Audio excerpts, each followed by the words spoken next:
Today, we review my Mugen MBX 7R Nitro Kit. Let's get this thing out of the box. I'll take you over to the bench and show you what I have in it for electronics and an engine, and then we'll get on with the review.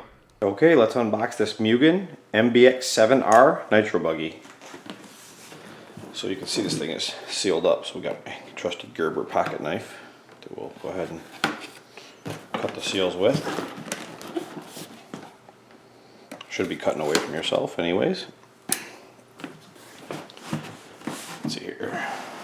I got it upside down, don't I? There, now you can see the box, right? That's better. Vacuum. Okay.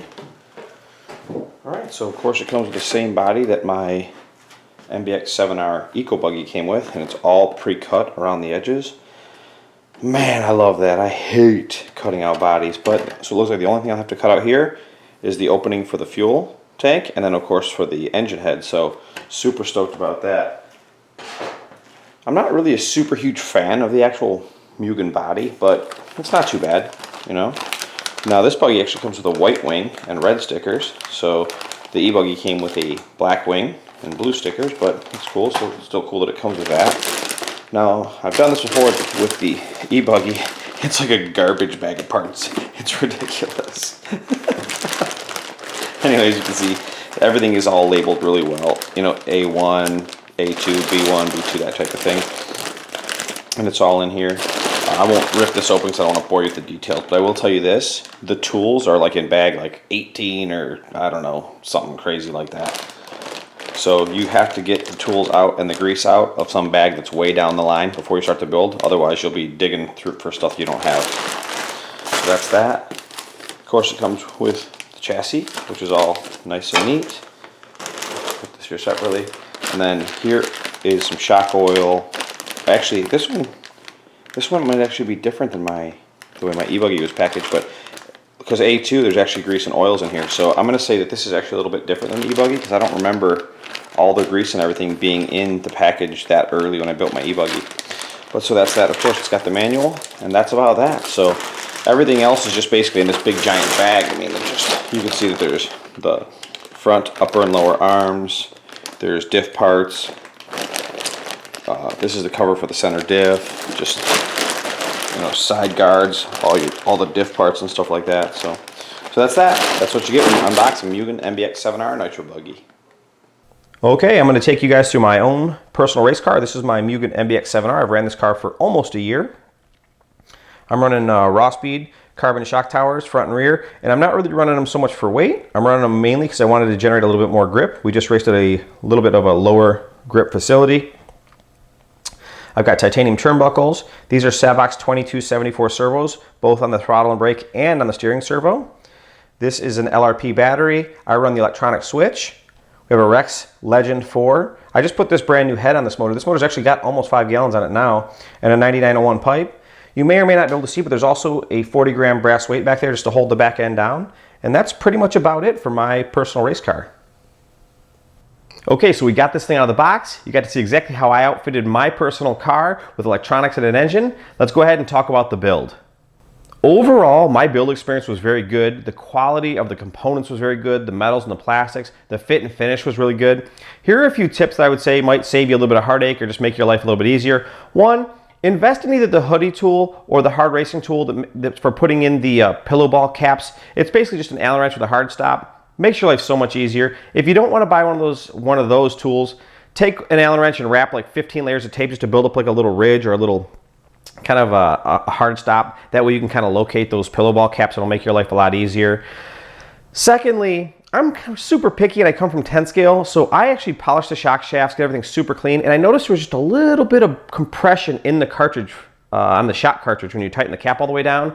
And so you can use these Schumacher shims to just kind of shim the cap just a little bit, and it'll just make the shocks absolutely butter smooth, and you can just kind of fine tune it so that you have really just very, very low friction. And last but not least, Mugen sells some pretty expensive grease. I mean, the stuff ought to be liquid gold for how much it costs, and I'll show you a picture of it right here.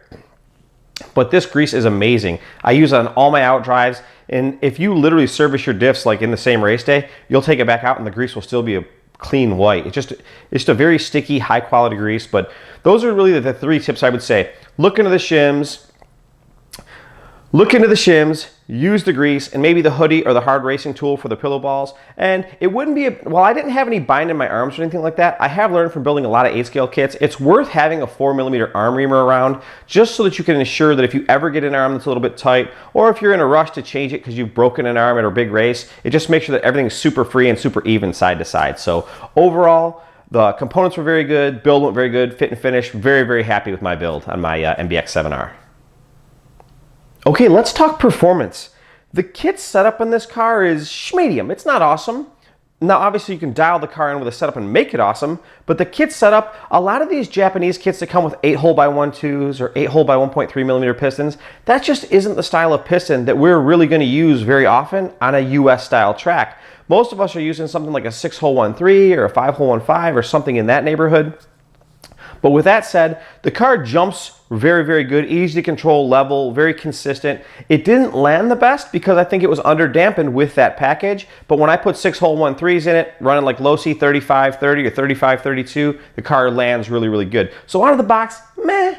But once you change the pistons, it's very, very good. Okay, before we get into cornering, I want to talk to you a little bit about Mugen's past or prior reputation. They've always been known as super easy to drive cars. In some circles, some of the faster guys even tell you that the car is a little bit lazier, didn't steer enough, but that's really not the case with the MBX 7R. Mugen has really shed the reputation of being super lazy or super easy to drive in favor of this more aggressive approach, and some people really like it, and there other racers have found it to be a little bit harder to hang on to. On my e-buggy, I really haven't changed from the stock geometry. I really like the aggressive nature of the car because I'm more comfortable with the electric power. But with my nitro car, I've taken a few steps to kind of tame the car down, and I guess I'll just share those with you now. The first thing is, the new 7R comes with a trailing upright, and that tends to make the car a little bit more aggressive, so a lot of guys, to tame the car, will put an inline upright on there. And then the next real big change that most guys do with the nitro car, I shouldn't say most, but a lot of us have done, is we put underdrive gears in the back. And that just seems to lock the car down. It's a little bit more predictable entering the corner. You can really kind of drive the car harder on throttle out of the corner, and the rear end's a little bit more predictable. So overall, I think the car can generate a lot of corner speed, but it's just, I just want you guys to know that it's not exactly the same as some of the last platforms. One thing that I really like about the Mugen is that on some of the bigger sweeping corners, it just feels like you can kind of pick your spot with your wheel and you can just roll into the throttle and the car will just kind of just track on a really clean arcing trajectory on like some of the faster sweeping corners. Something that I didn't really... Some of my other cars that I've owned, they felt like they were kind of hitchy. Like you kind of have to steer it and then lift and steer it and lift. Where with the Mugen and the really high, fast sweeping corners, I really feel like that's one of the strengths that this car has. It just really kind of takes a set and just kind of arcs through the corner really well. So that's it. It's a little more aggressive than the old cars. You can detune it by putting on inline axles and underdrive rear gears if you choose to. And I think the car's real strength is in the sweeping, arcing corner. So all right, that's it for cornering.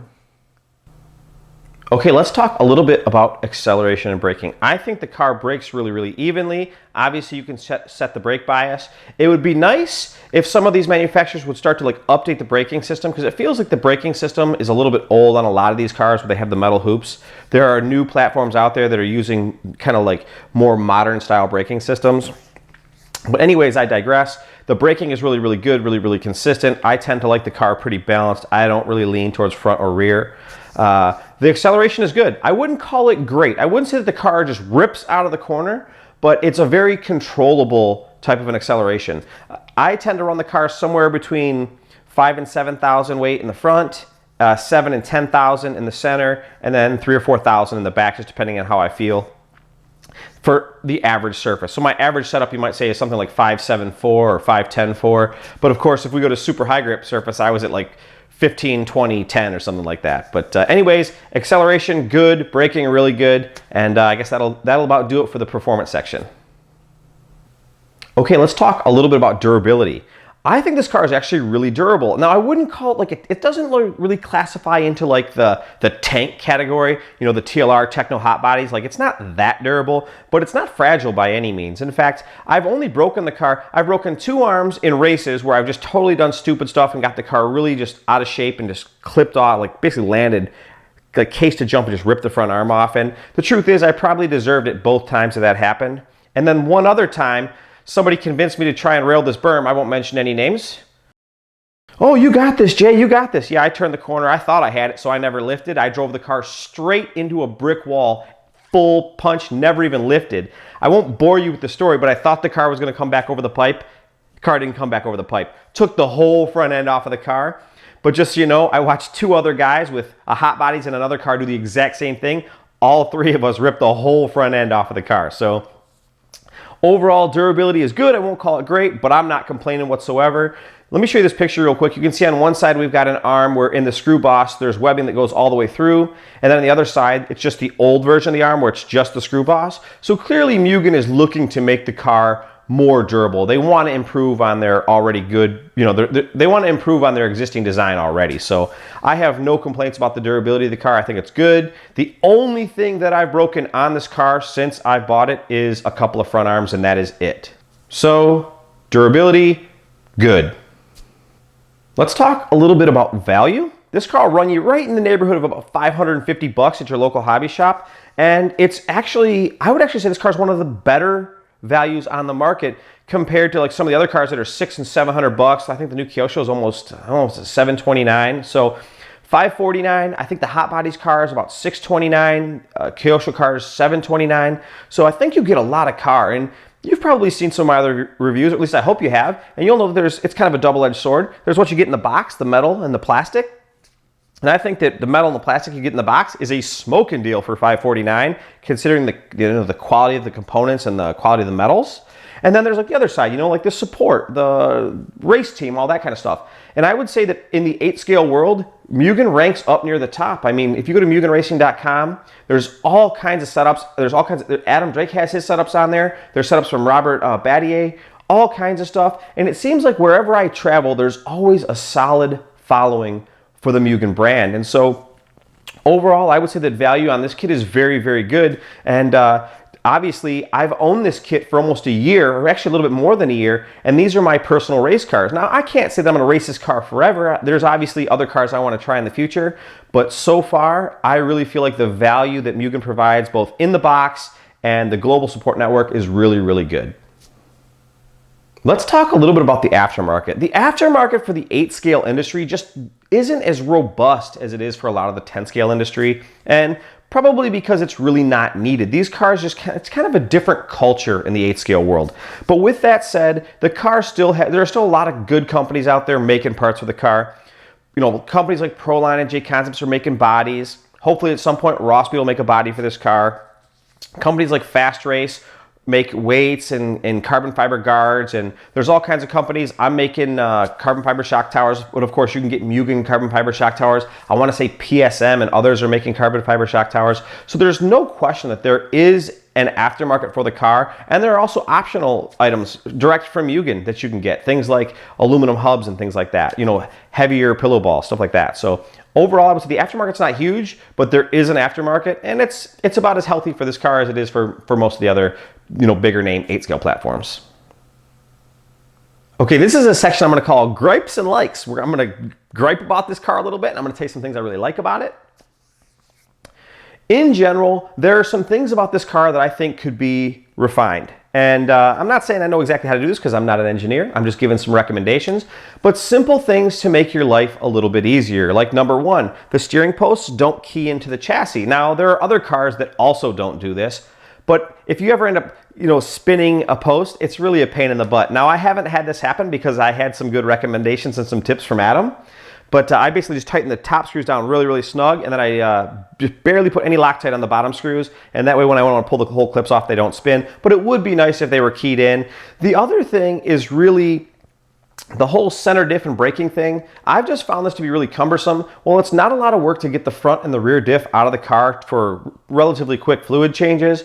It's a pain in the butt to get that whole center braking system out. I just wish that they could refine that. I don't know if they want to split that like in some of the other cars that I've seen so that you can just pull the top half off and the diff comes out. That would be awesome. I would say that if there are 2 things I'd really like to see changed about this car in particular, it would be key the steering post and split the center diff, and I would be a pretty happy camper. One other thing that tends to be a little bit of a drawback on any of these pillow ball based car or pivot ball based cars is that you really can't control your upper front arm length, right?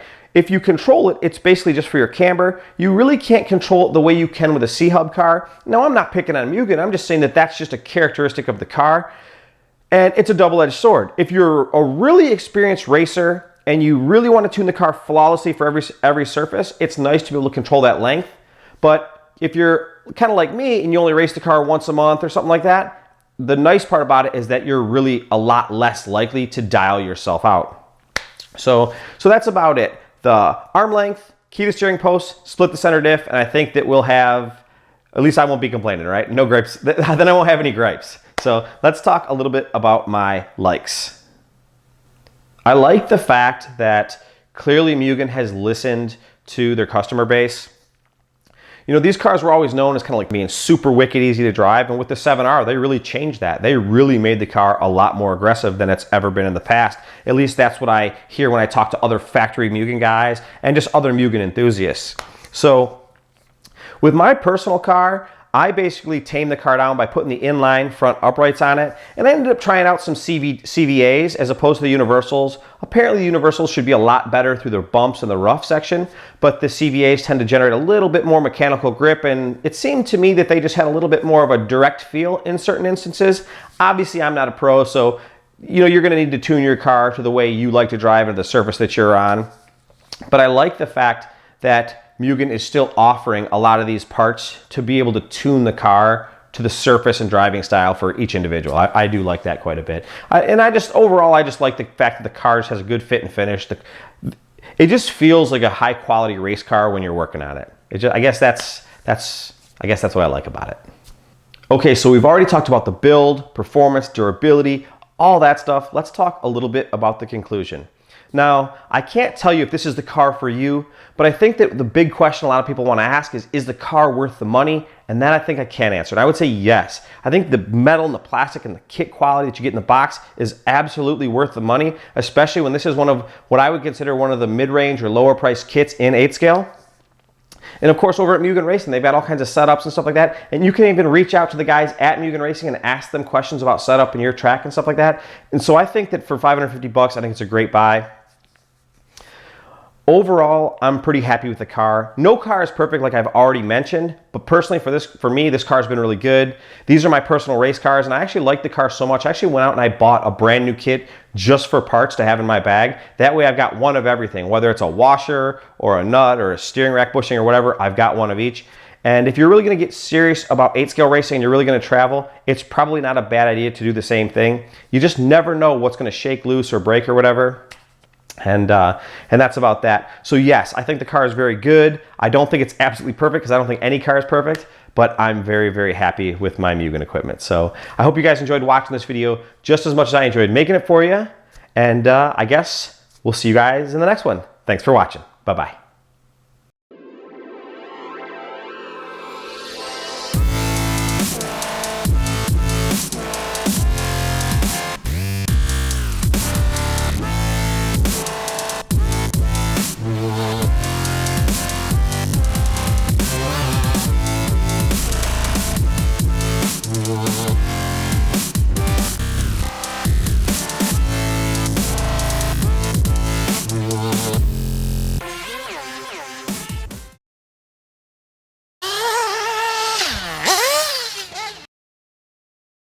I just want to say thanks again for watching my videos. I appreciate you guys watching. If you enjoyed this video, you'd be doing me a huge favor if you could either like, comment, or even better, subscribe. I post a lot of stuff on social media like Facebook, Instagram, Twitter, stuff like that. So if you want to catch up with me, I'll post this stuff up for you, and you can come on over, add me as a friend, follow me on Instagram, and you'll be able to see things that just don't make it to YouTube. Again, thanks for watching. We'll see you in the next one. Is that Snyder out front?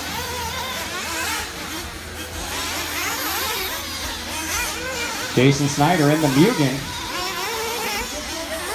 our race leader.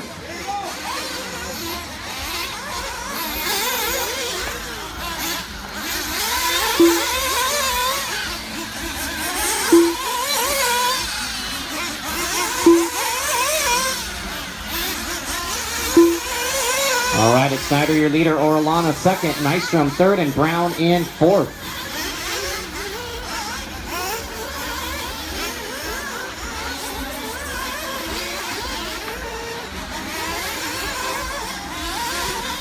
Fastest lap so far, Victor Orellana, 41.6. Victor rocking those blue DE wheels in the second spot right now. Oh, Victor, I had to say something about him, and he rolls it over, going to give up the second spot to Matt, and here comes John Brown now to make things a little more interesting. 2:15 down, 12:45 to go.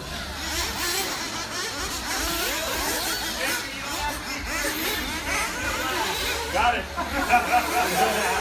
So figure it out. A good three-way battle down the backside for that second and third and fourth spot.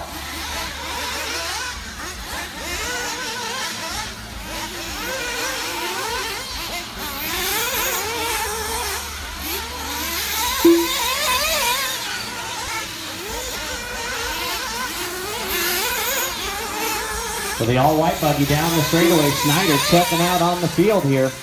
The battle is for the final transfer, John Brown and Nystrom. Make sure you keep it clean, guys. Don't blast through each other. If you get into someone on accident, just give them the spot back. Especially if they're upside down or they're facing the wrong direction. If you want to move them aside, push them aside, wheel to wheel, that's all part of racing, but don't spin them out or flip them over.